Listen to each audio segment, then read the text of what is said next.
भंडारा जिल्ह्यातील पवनी तालुक्यातील गोशी विभागात गाळ काढण्याच्या कामाची जाहिरातीचे बनावट कागदपत्र देऊन बिल काढल्याचा प्रकार पुढे आला आहे।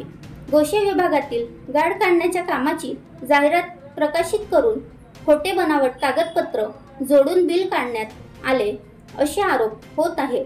पवनीच्या वाही गोशी विभागातील गाळ काढण्याच्या 2 कामाची जाहिरात प्रकाशित करण्यात आली होती। एका वृत्तपत्राने शासन दराचे खोटे कागदपत्र देऊन ही जाहिरात मिळवली। शासनाला पुरवण्यात आलेले दर प्रमाणपत्र विभागीय संचालक माहिती कार्यालय सुरेश वांदिले यांच्या सहीचे आहे, परंतु सुरेश वांदिले त्यावेळेस या कार्यालयात कार्यरत नव्हते। या कामाच्या निविदांची शासकीय दराप्रमाणे बिलाची रक्कम 39,000 रुपये एवढी होते, परंतु त्या वृत्तपत्राच्या संपादकाने 11,000 रुपयाची खोटे बिल तयार करून पैशाची उचल केली। आपले वर्तमानपत्र क यादीत असल्याचे सांगत जिल्हा माहिती कार्यालयाची देखील दिशाभूल करण्याचा प्रयत्न केला आहे। या सर्व प्रकारामुळे तक्रारकर्त्याने या वृत्तपत्र संपादकावर तथा गोशी विभागातील वाई येथील त्या अधिकाऱ्यावर देखील फौजदारी कार्यवाही करण्याची मागणी केली आहे। हे गोसे विभागाचं प्रकरण आहे। हा गोसे विभागामधून ते गाळ वगैरे काढण्याच्या कामाची ही जाहिरात प्रकाशित झालेली आहे। दैनिक विश्वासमत वृत्तपत्र हा शासन यादीमध्ये एक मोठ्या प्रमाणात आहे असा त्याने एक खोटा हा दस्तावेज दिलेला आहे शासनाला दर प्रमाणपत्र।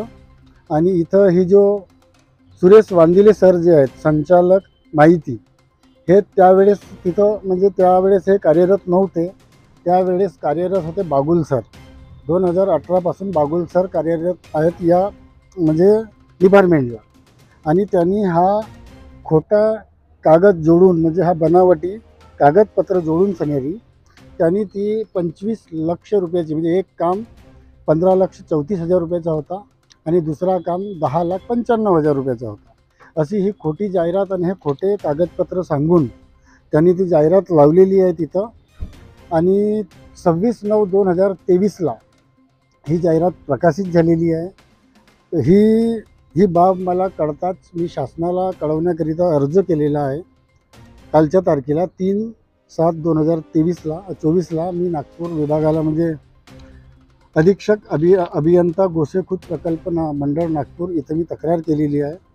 तसेच प्रतिलिपीमध्ये मी जिल्हा अधिकारी साहेब भंडारा यांना पण दिलेली आहे आणि आयुक्त नागपूर त्यांना पण दिलेली आहे।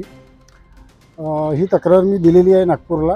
पण सदर या वृत्तपत्राचे जे संपादक आहेत त्यांच्यावर कायदेशीर कारवाई झालेली पाहिजे आणि जे कोणी अभियंता होते त्यावेळेस म्हणजे ही जाहिरात जे अभियंतांनी दिली त्यांच्यावर पण कारवाई झाल्या पाहिजे, हीच आमची मागणी आहे। बनवा व्हिडिओ, पाठवा व्हिडिओ, आम्ही तुमच्या न्याय हक्कासाठी लढा देऊ। ताज्या बातम्या व घडामोडींसाठी पाहत राहा फक्त महाराष्ट्र लाईव्ह न्यूज। आजच आमच्या चॅनलला सबस्क्राईब करा, शेअर करा, कमेंट करा आणि हो बेल आयकॉन दबायला विसरू नका। जय महाराष्ट्र।